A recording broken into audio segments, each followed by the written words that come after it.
Assalamualaikum warahmatullahi wabarakatuh. Innal hamdalillah nahmaduhu wa nasta'inuhu wa nastaghfiruh wa na'udzu billahi min syururi anfusina wa sayyiati a'malina. May yahdihillahu fala mudhillalah wa may yudlil fala hadiyalah. Asyhadu an la ilaha illallah wahdahu la syarikalah wa asyhadu anna Muhammadan abduhu wa rasuluh alladzi la rasula wa la nabiyya ba'dah. Ya ayyuhalladzina amanu taqullaha haqqa tuqatih wa la tamutunna illa wa antum muslimun, amma ba'd. Bapak dan Ibu kaum muslimin dan kaum muslimat yang dirahmati oleh Allah Subhanahu wa taala. Alhamdulillah, puji dan syukur senantiasa kita sampaikan kepada Allah Subhanahu wa taala. Salawat dan salam kita sampaikan kepada Rasulullah sallallahu alaihi wasallam dan juga kepada keluarga beliau, para sahabatnya, serta orang-orang mukmin yang senantiasa mengikuti beliau sampai hari kiamat nantinya. Pada malam hari ini kita melanjutkan pembahasan dari kitab Sahih Muslim. Masih dalam pembahasan Kitabul Hajj, yaitu kitab tentang haji. Bab yang ke-85 yaitu bab Fadlul Madinah wa du'aun Nabi sallallahu alaihi wasallam fiha bil barakah wa bayanu tahrimiha wa tahrimu saydiha wa syajariha wa bayanu hududi hurumiha atau bayani hududi haramiha. Itu bab yang ke-85 yang menjelaskan tentang keutamaan Madinah, yaitu kota Madinah, dan doa Nabi SAW terhadap Madinah dengan keberkahan, dan penjelasan tentang pengharamannya, yaitu diharamkannya untuk mencari hewan buruan dan juga memotong pepohonan, dan juga penjelasan tentang batas haramnya. Dalam bab ini disebutkan oleh Imam Muslim hadis dari Abdullah bin Zaid bin Asim radhiyallahu ta'ala anhu anna Rasulullah sallallahu alaihi wasallam qala inna Ibrahim harrama Makkah wa da'a li ahliha wa inni haramtul Madinata kama harrama Ibrahimu Makkah wa inni da'autu fi sa'iha wa muddiha bimithlai ma da'a bihi Ibrahimu li ahli Makkah. Dari Abdullah bin Zaid bin Asim radhiyallahu ta'ala anhu, beliau mengatakan bahwasanya Rasulullah sallallahu alaihi wasallam bersabda, sesungguhnya Nabi Ibrahim alaihi salam mengharamkan Mekah dan mendoakan kebaikan untuk penduduknya. Dan sesungguhnya aku, kata Rasulullah SAW, juga mengharamkan Madinah sebagaimana Nabi Ibrahim mengharamkan Mekah. Dan sesungguhnya aku berdoa keberkahan pada setiap sa'nya dan mudnya dengan dua kali lipat dari apa yang didoakan Nabi Ibrahim terhadap penduduk Makkah. Dalam hadis ini Nabi SAW mengatakan sesungguhnya Nabi Ibrahim mengharumkan Makkah.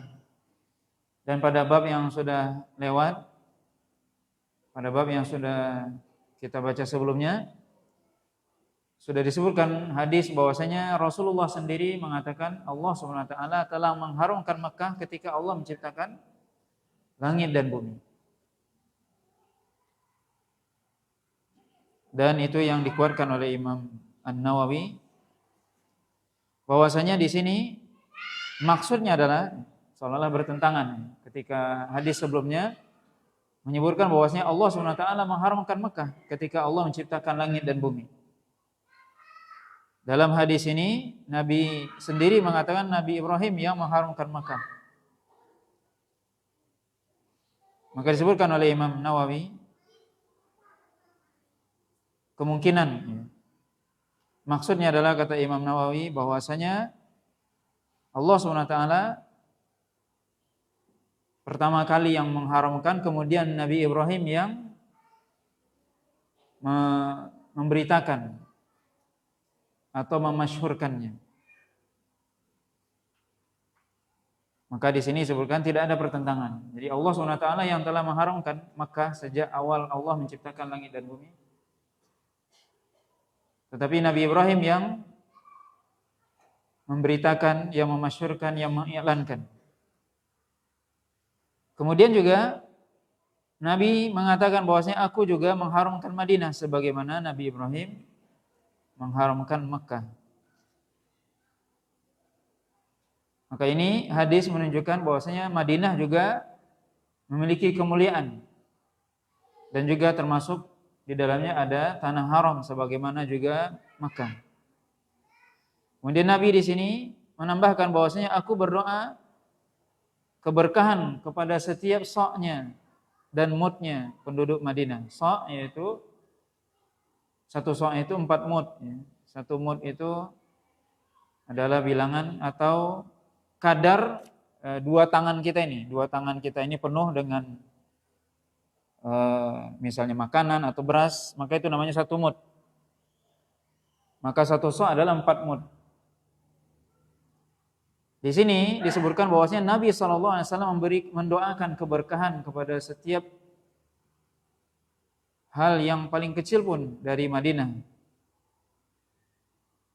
Sampai ukuran satu mud pun Nabi SAW mendoakan agar penduduk Madinah ataupun makanan ataupun hal yang baik di dalamnya diberikan keberkahan. Baik dari mulai satu mudnya sampai satu sa'-nya dan seterusnya.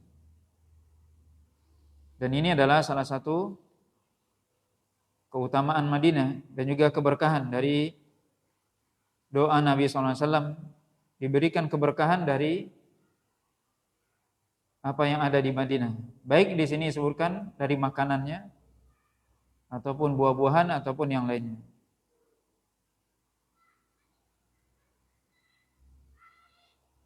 Kemudian juga disebutkan oleh Imam Nawawi di sini bahwasanya sebagaimana Makkah diharamkan kita untuk memotong pepohonan atau memburu hewan buruan, begitu juga di Madinah. Kita dilarang untuk melakukan itu juga. Karena Nabi SAW mengatakan di sini, aku mengharamkan Madinah sebagaimana Nabi Ibrahim mengharamkannya. Tapi para ulama menjelaskan keharamannya Madinah itu di bawah keharaman Makkah, di mana ketika seorang berburu misalnya hewan buruan yang ada di Makkah, ketika dia melakukan itu, dia wajib mengganti sepadan dengan hewan buruan tersebut. Tapi di Madinah tidak. Yang disebutkan oleh para ulama tidak ada keharusan untuk itu, tapi dia tentunya telah melanggar dan berdosa.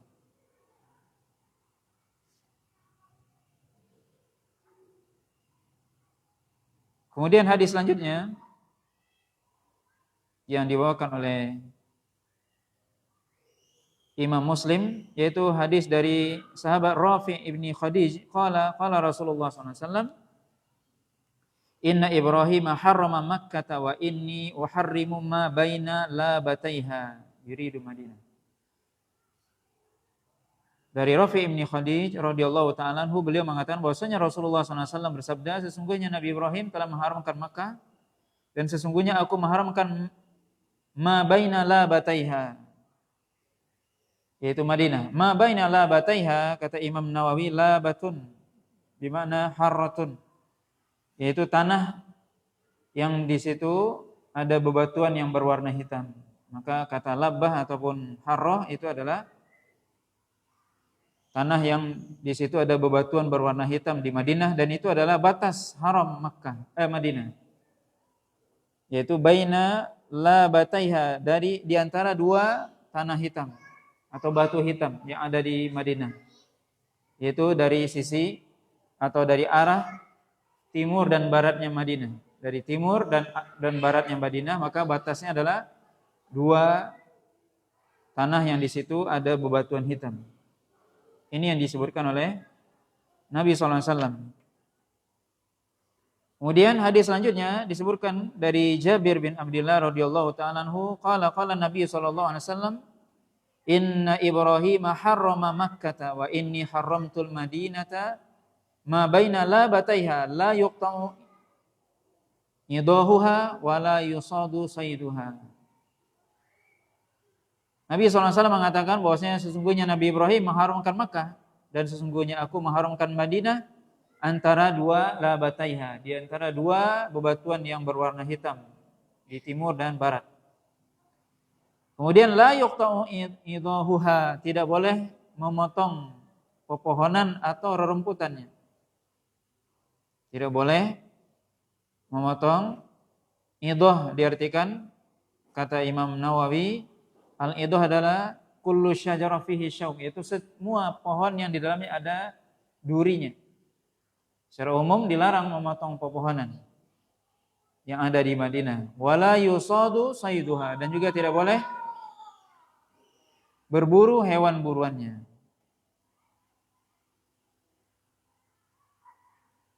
Kemudian hadis selanjutnya disebutkan oleh Imam Muslim, riwayat dari Amir bin Sa'ad an abihi.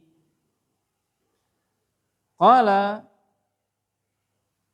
Rasulullah SAW, inni uharrimu ma baina labatai al-Madinah ayyuqta'a idahuha au yuqtala sayduha wa qala al-Madinatu khairun lahum law kanu ya'lamun la yada'uha ahadun anha illa abdalallahu fiha man huwa khairun minhu wa la yathbutu ahadun ala lawaiha wa jahdiha illa kuntu lahu syafi'an aw syahidan yaumal qiyamah.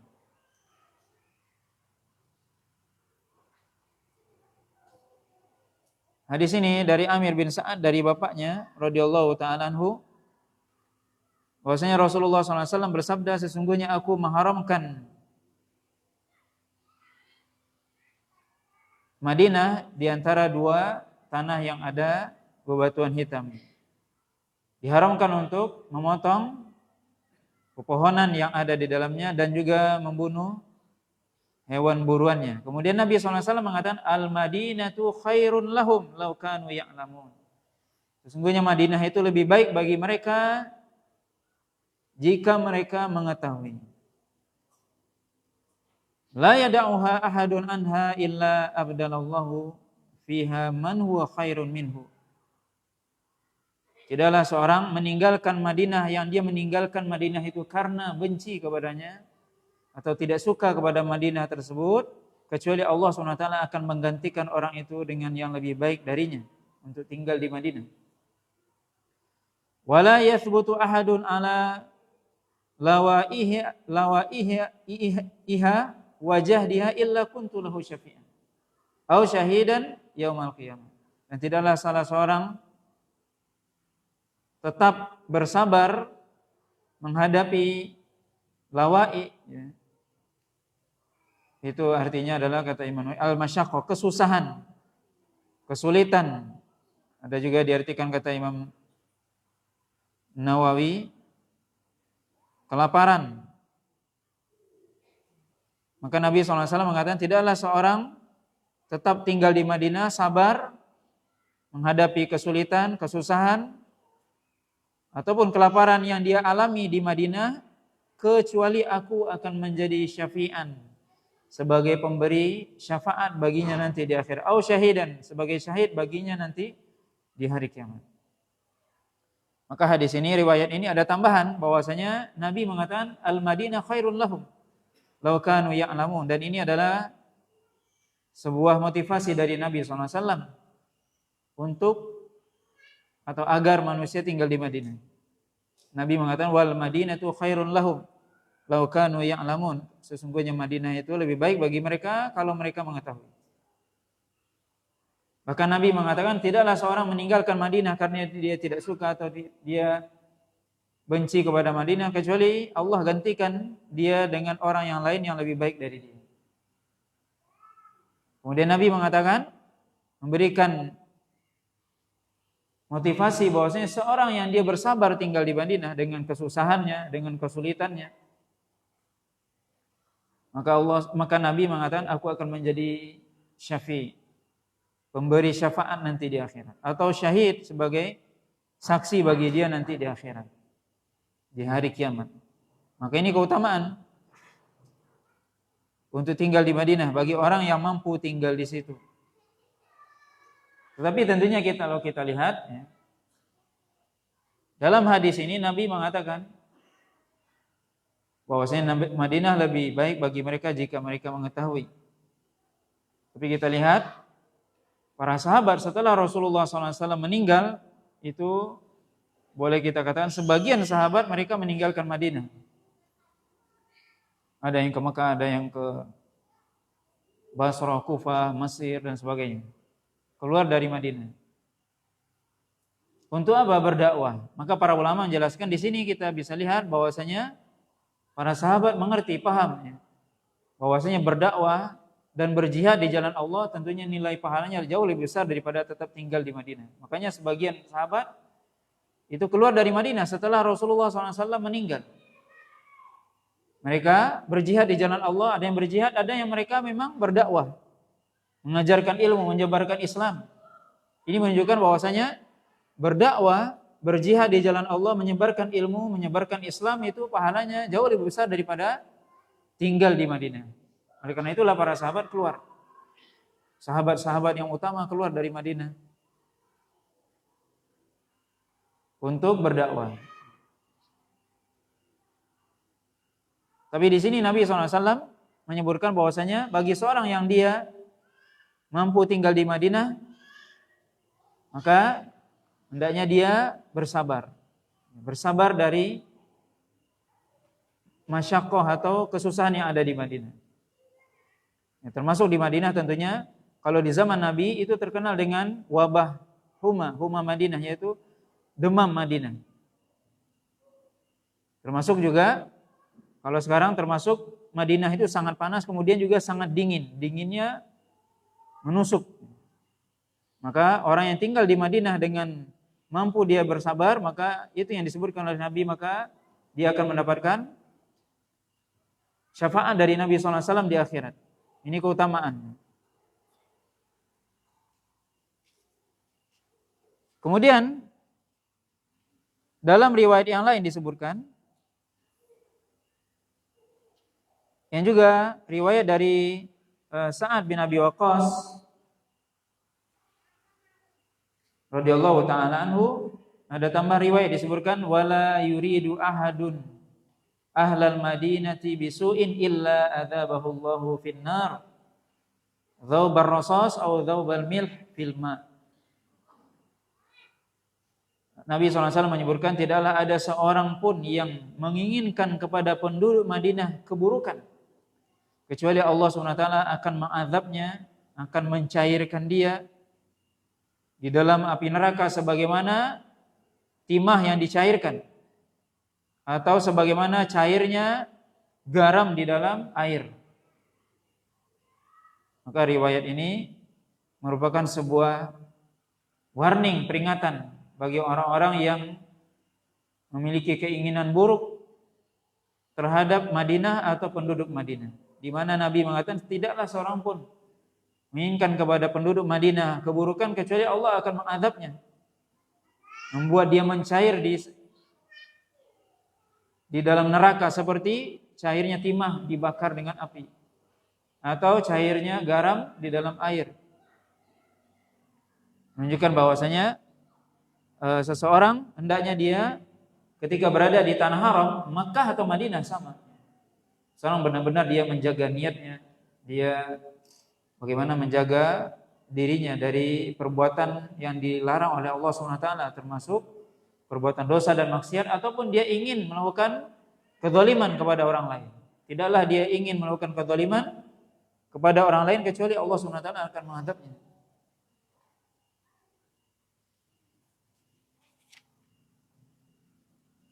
Kemudian hadis selanjutnya.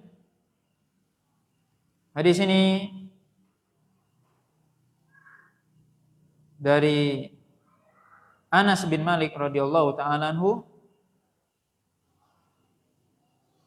Qala Rasulullah sallallahu alaihi wasallam li Abi Talha, iltamis li ghulaman min ghilmanikum yakhdumuni. Fakharaja bi Abu Talhata yurdifuni wara'ahu. Fakuntu akhdumu Rasulullah sallallahu alaihi wasallam kullama nazal. Wa qala fil hadits thumma aqbala hatta idza bada lahu Uhudun qala hadza jabalun yuhibbuna wa nuhibbuhu. Falamma asyrafa 'alal Madinah qala Allahumma inni uharrimu ma baina jabalaiha mithla ma harrama bihi Ibrahim Makkah. Allahumma barik lahum fi muddihim wa sa'ihim. Hadis ini dari Anas bin Malik radhiyallahu taala anhu, bahwasanya Rasulullah SAW, kata Anas, berkata kepada Abu Talha. Abu Talha adalah bapak tirinya Anas. Anas bin Malik, ibunya Ummu Sulaim. Ummu Sulaim menikah dengan Abu Talha. Dan Abu Talha adalah bapak tiri dari Anas bin Malik. Anas bin Malik mengatakan, Rasulullah SAW berkata kepada Abu Talha, iltamis li ghulaman min ghilmanikum yakhdumuni. Carilah untukku seorang pembantu dari pembantu-pembantu kalian yang bisa membantuku, kata Nabi SAW. Ghilman bisa diartikan budak, bisa juga diartikan anak-anak kecil.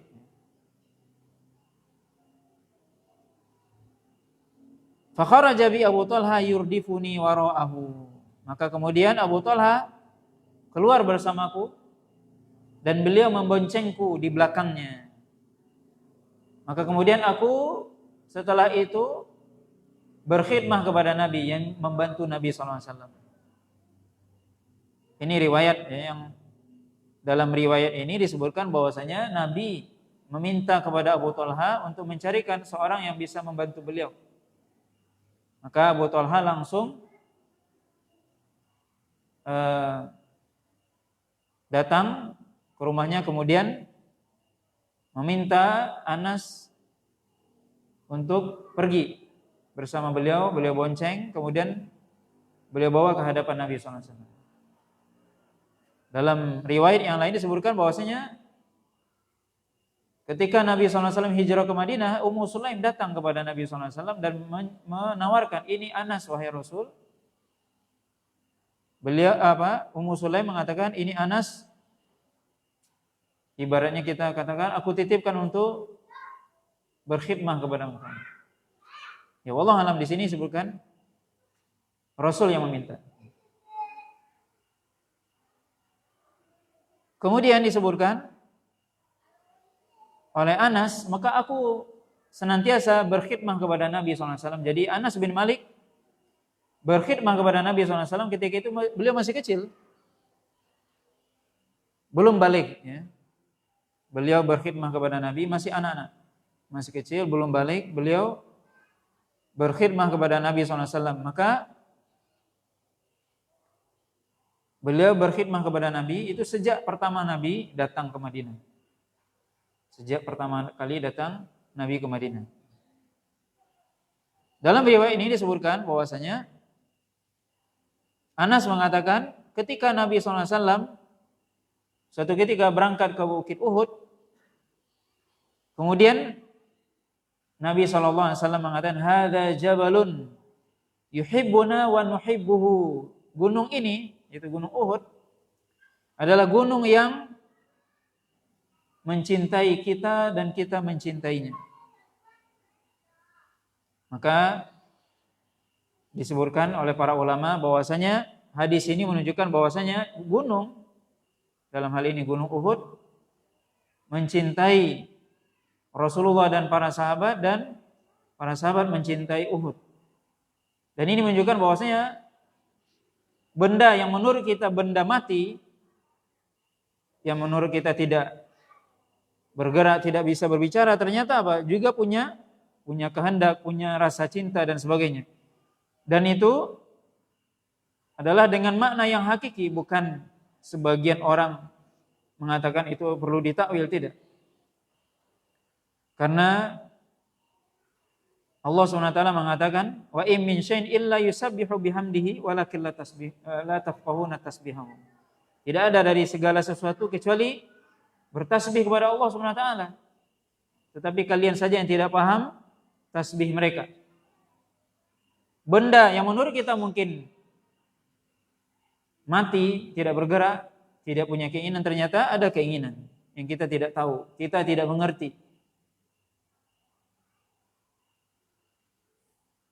Dalam kisah Ashabul Kahfi disebutkan, dalam surah Al-Kahfi, kisah Nabi Musa dan Khidir. Jida yuridu an yanqadha fa aqama.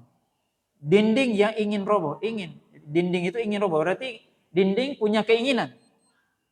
Dengan makna yang hakiki disebutkan oleh para ulama bahwasanya juga Allah katakan tentang gunung, "Wa anzalna hadzal Qur'an 'ala jabalin la ra'aitahu khashi'an mutasaddian min khasyatillah." Kalau seandainya kami turunkan gunung ini, Al-Qur'an ini kepada gunung, engkau akan melihat gunung itu takut. Maka gunung juga takut kepada Allah SWT. Maka ini menunjukkan bahwasanya mungkin menurut kita benda-benda itu benda mati, tapi bagi Allah tidak ada yang mati. Ternyata benda itu juga ada yang punya keinginan, bisa berbicara, bertasbih kepada Allah, cuman kita saja yang tidak paham dan tidak diberikan ilmu tentang itu oleh Allah SWT. Nabi SAW sendiri, beliau mengetahui, bahwasanya beliau mengatakan, aku mengetahui pepohonan yang dulunya mengucapkan salam kepadaku ketika di Mekah, kata Nabi. Nabi juga mendengarkan adanya Nabi juga mendengar jeritan atau tangisan atau kesedihan dari pohon yang beliau tadinya bersandar dengannya ketika berkhutbah. Itu semua pohon yang menurut kita mungkin benda mati, tidak bergerak, tidak punya keinginan, tidak bisa berbicara, tetapi ternyata bisa. Ternyata mereka bertasbih kepada Allah SWT, cuman kita saja yang tidak mengetahui. Kemudian Anas mengatakan, ketika Nabi SAW melihat Madinah, maka Nabi mengatakan, Allahumma inni uharrimu ma baina jabalaiha mithla ma harrama bihi Ibrahim Makkah. Ya Allah, aku mengharamkan apa yang ada di antara dua gunung ini. Dua gunung ini nanti akan disebutkan ya. Dua gunung yaitu di utara dan selatan Madinah. Kalau tadi la bataiha atau harraha itu di antara timur dan barat. Adapun gunung antara selatan dan utara. Kemudian Nabi mengatakan, Allahumma barik lahum fi muddihim wa sa'ihim. Ya Allah, berikan keberkahan kepada mereka penduduk Madinah dalam setiap mud mereka dan sa' mereka. Kemudian hadis selanjutnya juga di sini dari Asim qala qultu li Anasin ibni Malikin aharrama Rasulullah sallallahu alaihi wasallam al-Madinata qala na'am ma baina kada ila kada faman ahdatha fiha hadatsan aw awa muhditsan thumma qala li hadhihi syadidah man ahdatha fiha hadatsan fa alaihi la'natullahi wal malaikati wan nasi ajmain la yaqbalullahu minhu yaumal qiyamati sarfan wala adla. Qala faqala Anas awa muhditsan aw awa muhditsan, yaitu dari Asim seorang tabi'in mengatakan, aku bertanya kepada Anas bin Malik, apakah Rasulullah SAW mengharamkan Madinah? Beliau mengatakan, iya, antara ini dan ini. Kemudian Anas mengatakan, siapa yang man ahdatsa hadatsan, siapa yang melakukan suatu hal yang baru, membuat sesuatu yang baru dalam perkara agama, au awa muhditsan, atau melindungi orang yang melakukan perbuatan yang baru tersebut, atau membela Dalam riwayat yang lain disebutkan, yang lebih keras lagi disebutkan, siapa yang melakukan suatu perkara yang baru di dalamnya di kota di Madinah, maka baginya laknat Allah dan malaikat dan manusia semuanya. Allah SWT tidak akan menerima darinya sorfan wala adla. Sorfan wala adla, Allah tidak menerima baginya nanti di akhirat sorfan wala adla. Di sini disebutkan oleh Imam An-Nawawi perbedaan pendapat para ulama tentang sorfan wala adla. Apa makna sorfan? Allah tidak menerima bagi mereka sorfan. Apa maksudnya? Kata Imam Nawawi, sebagian ulama mengatakan sorfan artinya fardhu, ibadah wajibnya. Adlan, ibadah sunnahnya. Allah tidak menerima ibadahnya. Ketika dia melakukan suatu perkara yang baru di dalam agama ini di Madinah, membuat suatu yang baru di Madinah, Allah tidak terima. Ketika dia amalannya, dia tidak menerima amalan wajibnya ataupun sunnahnya. Dan bagi dia, laknat Allah, malaikat dan manusia semuanya. Sebagian lagi mengatakan sorfan artinya adalah at-taubah, Allah tidak menerima taubatnya. Al-adal al-fidyah, tebusan. Kalau dia nanti menebus di akhirat, Allah tidak terima. Dan makna yang lainnya disebutkan.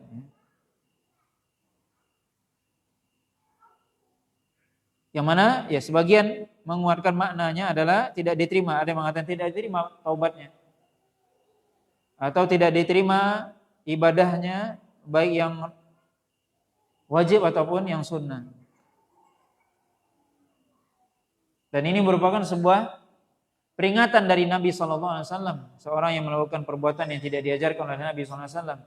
Perbuatan yang tidak pernah dicontohkan oleh Nabi SAW. Kemudian dia buat itu di Madinah. Tentunya Madinah memiliki keutamaan yang lain daripada di luar Madinah. Maka Allah tidak menerima taubatnya atau tidak menerima amalannya.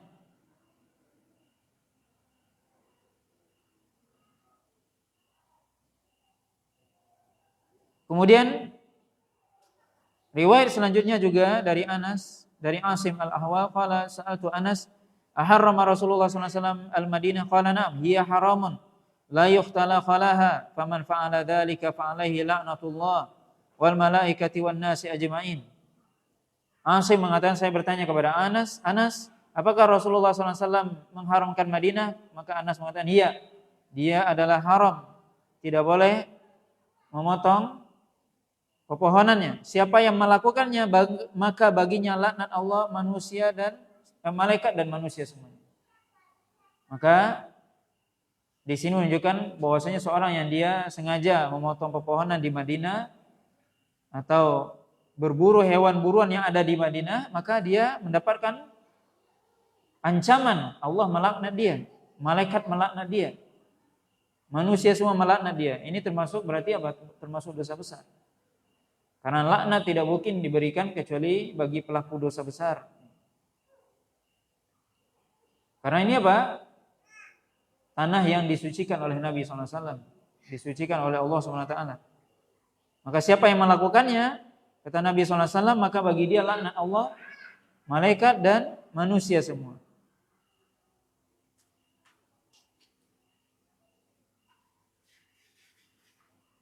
Dan hadis-hadis ini sebagaimana juga hadis sebelumnya, bab sebelumnya hadis tentang keharaman Makkah, yaitu kemuliaan Makkah, menunjukkan bagaimana kita ketika berada di Makkah dan Madinah berbeda dengan di tempat lainnya. Ketika kita masuk kota Makkah, kota Madinah, kita hendaknya merasakan pengagungan kepada Makkah dan Madinah.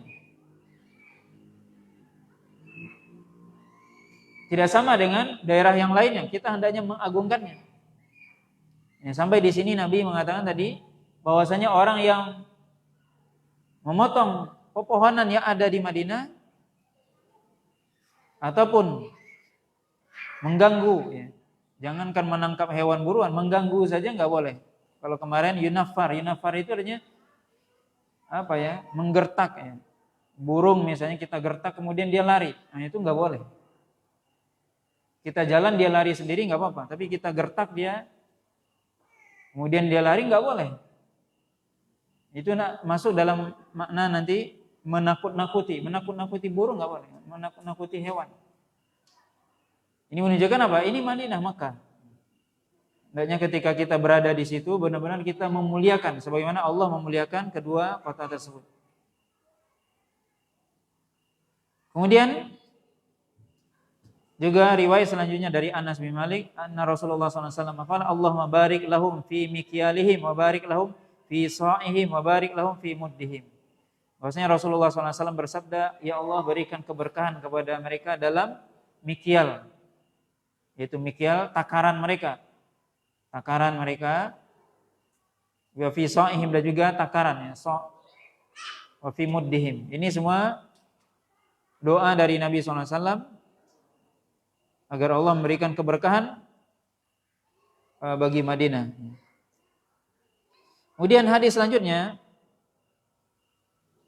yaitu hadis dari Al-A'mash dari Ibrahim At-Taimi an abihi qala khatabana Ali bin Abi Thalib faqala man za'ama anna indana syai'an naqra'uhu illa kitaballah wa hadhihi as-sahifah qala wa sahifatun mu'allaqatun fi qirabi sayfihi faqad kadzaba fiha al-asnanul ibil wa asya'a minal jirahat wa fiha qala an-nabiy sallallahu alaihi wasallam al-madinatu haramun ma baina airin ila thawrin faman ahdatsa fiha hadatsan aw awa muhditsan fa alaihi la'natullahi wal malaikati wan nasi ajma'in la yaqbalullahu minhu yaumal qiyamati sarfan wala adla wa dhimmatal muslimin wahidatun yas'a biha adanahum wa man idda'a ila ghairi abih awin tama ila ghairi mawali fa alaihi la'natullahi wal malaikati wan nasi ajma'in la yaqbalullahu minhu yaumal qiyamati sarfan wala adla.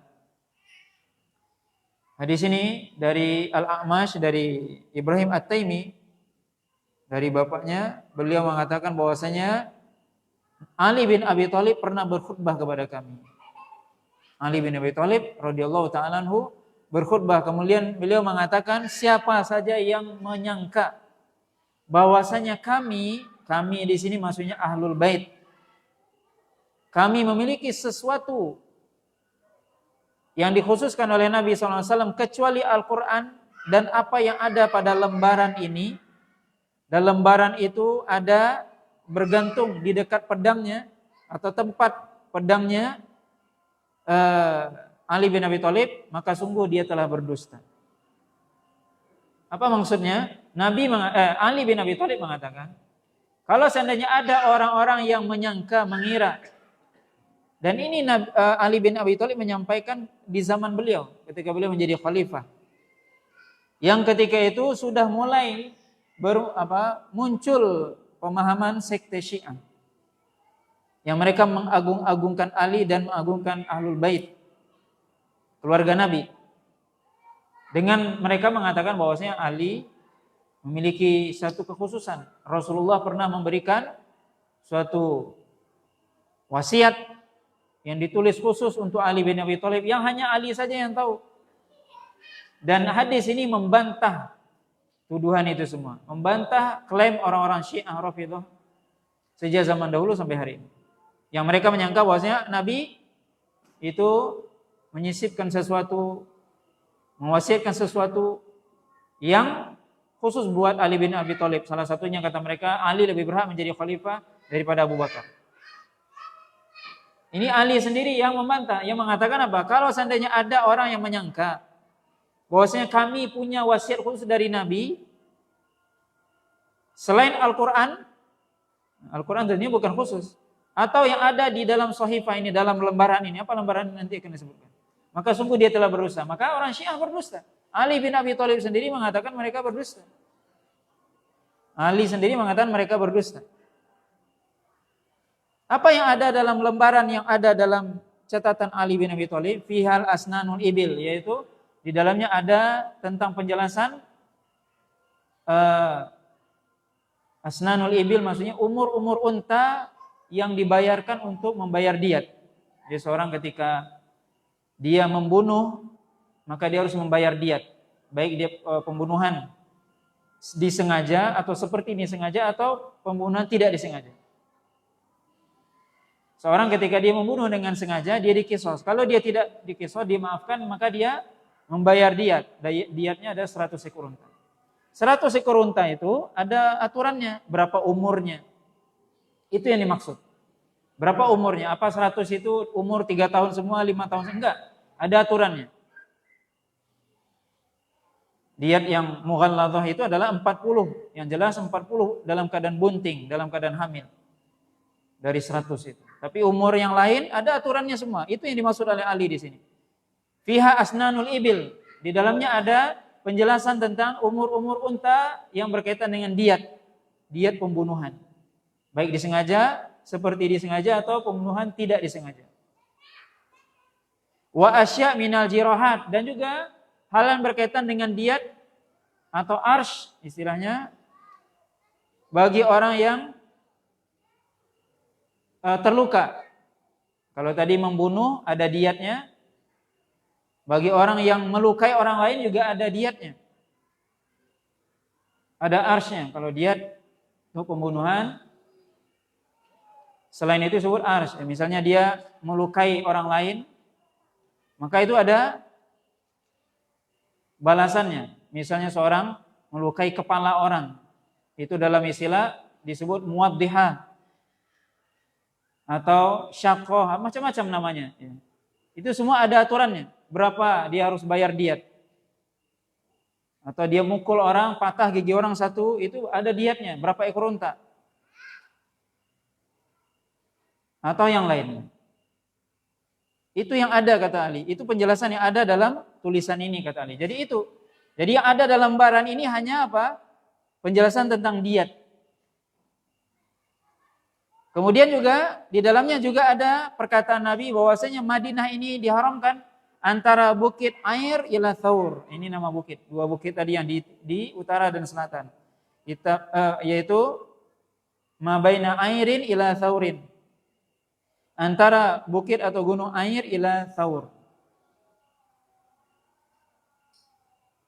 Thaur yang ada di Madinah. Jadi sebagian ulama yang menjelaskan hadis ini juga membantah kalimat Thaur ini. Di mana Thaur ini hanya ada di Mekah. Tapi ternyata disebutkan oleh ulama yang lainnya tidak. Ya, Thaur ini juga ada dulu di Madinah. Ada bukit kecil dekat Uhud namanya Thaur.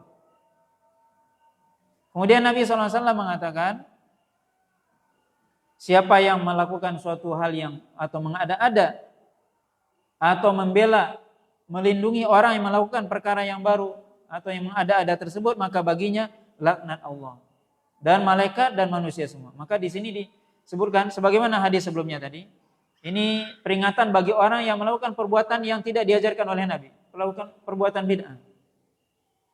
Perkara yang tidak diadakan dalam agama. Atau dia membela orang melakukan bid'ah itu. Atau melindunginya, membelanya, melindungi awak. Maka bagi dia laknat Allah, malaikat dan manusia semua.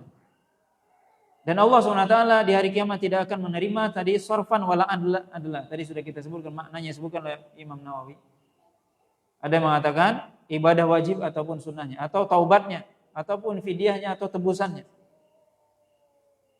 Wadhimmatul muslimin wahidah. Dan sesungguhnya zimmah orang muslim itu satu. Artinya orang muslim itu memiliki satu dalam penjagaannya. Yas'a biha adanahum. Di mana orang yang paling rendah darinya itu bisa memberikan. Ini maksudnya zimmah itu adalah sebagaimana riwayat yang lain nanti, yaitu memberikan aman, rasa aman. Ya. Jadi di seorang muslim misalnya, dia boleh memberikan keamanan kepada seseorang, termasuk orang kafir. Dia mengatakan misalnya, aku berikan keamanan kepada si fulan. Sebagaimana Nabi SAW dulu ketika berdakwah ke Taif, itu beliau dikejar, dilempari dengan batu oleh penduduk Taif. Dan Nabi SAW ketika itu lari keluar dari Taif menuju Mekah. Tapi ketika itu sebelum masuk Mekah, maka Nabi SAW diberikan keamanan oleh siapa? Mut'im ibn Adi, yang ketika itu masih kafir. Begitu juga salah seorang putri Nabi, Zainab, di mana suaminya ketika itu masih kafir, Al-As. Itu ketika datang ke Madinah, kata Zainab, dia di bawah keamananku, tidak boleh dia dibunuh ataupun disakiti. Nah, itu maksudnya di zimmatul muslimin wahidah. Yas'a biha adnahum. Siapa saja bisa memberikan keamanan dan keamanannya tetap dipandang. Kemudian wa man da'a ila ghairi abihi, siapa yang mengaku-ngaku kepada selain bapaknya, maksudnya mengaku selain bapaknya, maksudnya dia mengaku anak si A padahal dia bukan anak si A, itu mengaku-ngaku. Mengaku kepada selain bapaknya sendiri. Apa tujuannya? Mungkin dia mengaku kepada si A karena si A ini orang berpengaruh misalnya. Dia bilang aku anak si A loh. Atau dia menisbahkan dirinya kepada suku yang lain. Aku suku ini, keluarga ini, padahal dia bukan. Artinya dia berdusta. Berdusta dalam pengakuan, baik pengakuan kepada bapak ataupun ke suku, keluarga dan sebagainya. Kata Nabi SAW, fa'alaihi la'natullah, maka bagi dia laknat Allah, malaikat dan manusia semuanya. Dan Allah tidak akan menerima darinya sarfan wala adlan.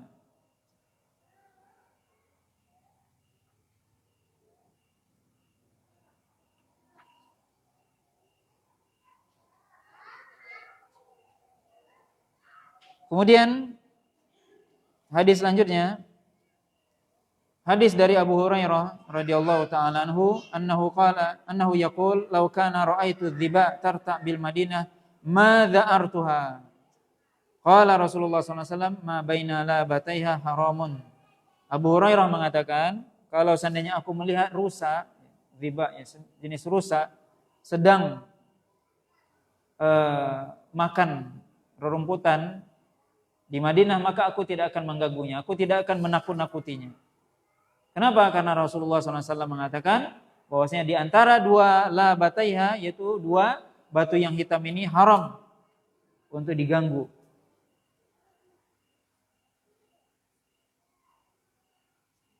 Hadis selanjutnya juga dari Abi Hurairah radhiyallahu taala anhu, annahu qala kana an-nasu idza ra'aw awwala thimar awal thamar ja'u bihi ila Rasulillah sallallahu alaihi wasallam fa idza akhadahu Rasulullah sallallahu alaihi wasallam qala Allahumma barik lana fi thamarina wa barik lana fi madinatina wa barik lana fi sa'ina wa barik lana fi muddina Allahumma inna Ibrahim abduka wa khaliluka wa nabiyyuka wa inni abduka wa nabiyyuka wa innahu da'aka li Makkah wa inni ad'uka lil madinati bimithli ma da'aka li Makkah wa mithlihi ma'ahu. Qala thumma yad'u asghara walidin lahu fayu'tihi dzalika thamar. Hadis ini dari Abu Hurairah radhiyallahu taala anhu, di mana beliau mengatakan dulu manusia, maksudnya para sahabat di Madinah ketika melihat pertama kali buah itu masak atau ketika panen buah itu, maka beliau pertama kali membawa buah yang panen itu, yang sudah masak itu kepada Nabi SAW. Kemudian Rasulullah SAW mengambilnya, kemudian Nabi mendoakan, ya Allah berikanlah keberkahan dalam buah-buahan kami ini. Berilah keberkahan pada Madinah kami ini, kota kami ini, Madinah ini. Berikanlah keberkahan dalam sok kami dan juga dalam mud kami. Kemudian Nabi SAW mengatakan dan berdoa, ya Allah sesungguhnya Nabi Ibrahim itu adalah hambamu, kekasihmu dan nabimu. Dan sungguhnya aku, hambamu dan juga nabimu. Dan sungguhnya Nabi Ibrahim mendoakan Mekah, dan sungguhnya aku mendoakan untuk Madinah. Sebagaimana doanya Nabi Ibrahim untuk Mekah, dan begitu juga yang semisal dengannya. Kemudian setelah itu Nabi SAW memanggil anak yang paling kecil yang ada di majelis ketika itu, kemudian memberikan buah itu kepadanya. Maka di sini bisa kita lihat bagaimana para sahabat di zaman dahulu, mereka ketika pertama kali panen, mereka panen itu dibawa kepada Nabi agar didoakan oleh Nabi SAW.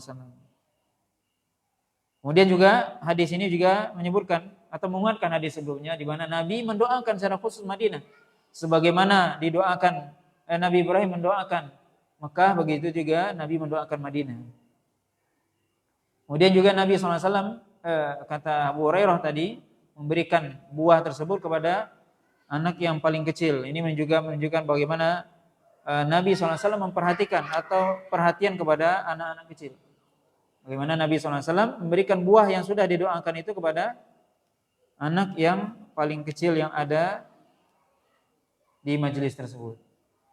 Nah, ini Bapak dan Ibu yang dirahmati oleh Allah SWT, beberapa hadis yang kita bisa baca dalam bab yang ke-85 dari doa Nabi SAW untuk Madinah. Sekali lagi tentunya dengan kita membaca hadis-hadis ini dari bab ini dan juga sebelumnya, menjadi pelajaran bagi kita bersama sesungguhnya ketika kita berada di Mekah ataupun Madinah, maka hendaknya kita memuliakan kota Mekah dan Madinah. Karena ini dua tempat, dua negeri yang dimuliakan oleh Allah SWT. Maka hendaknya kita memuliakan apa yang dimuliakan oleh Allah SWT. Karena itu adalah ciri dari orang yang bertakwa kepada Allah. Ketika Allah memuliakan hari Jumat, kita muliakan hari Jumat. Ketika Allah SWT memuliakan bulan-bulan haram, kita juga muliakan. Ketika Allah SWT memuliakan masjid, kita muliakan. Termasuk di sini ketika Allah SWT memuliakan Madinah dan Makkah, maka kita juga muliakan. Bahkan tentunya kemuliaan Makkah dan Madinah tidak bisa dikiaskan dengan yang lainnya. Itu adalah yang paling khusus dan tentunya yang paling lebih mulia adalah Makkah. Tetap kata para ulama yang paling mulia adalah Makkah dan yang paling luas keutamaannya adalah Makkah. Maka hendaknya ketika kita berada di sana, kita juga hendaknya memuliakan. Dan itu ciri orang yang bertakwa kepada Allah, memuliakan apa yang dimuliakan oleh Allah Subhanahu wa taala. Wa may yu'azzim sya'airallah fa innaha min taqwal qulub. Siapa yang dia mengagungkan syiar Allah, maka termasuk hati orang itu bertakwa kepadanya. Wallahu ta'ala. Nah, wallahu a'lam, mengapa Allah menghalalkan hewan buruan dari laut sedangkan di darat diharamkan? Wallahu a'lam, itu Allah SWT yang punya hikmah, ya.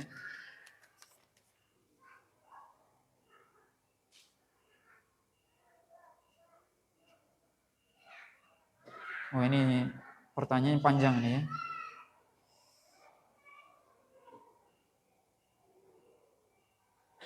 Bagusnya yang bertanya ini bertanya sama saya pribadi, karena dia menceritakan pribadi. Bagusnya Anda bertanya pribadi. Apa ini laki-laki yang bertanya? Atau ini perempuan? Kalau perempuan kita jawab. Ini bertanya laki apa perempuan?